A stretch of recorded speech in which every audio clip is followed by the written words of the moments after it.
Hello viewers, welcome to Earthbondhon YouTube channel. I am Mohammad Shahar Sohag with you. In this video, now I am showing you how to make photocell sensor wiring diagram. If you are new to my channel, please be subscribed and stay with me. Press the bell icon for more my video. If you already subscribed, thank you so much. So viewers, let's start.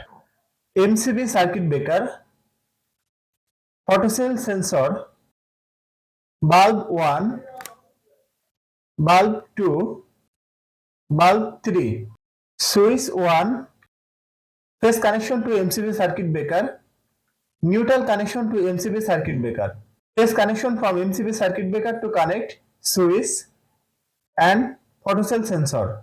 Neutral connection connect to photocell sensor and again connect to all bulb neutral point. Phase connection output from photocell sensor to connect bulb 1 and bulb 3. Phase connection to switch and again bulb 2. Now this circuit is ready for use. So viewers, that's my video. If you like my video, please like and share my video to your friend.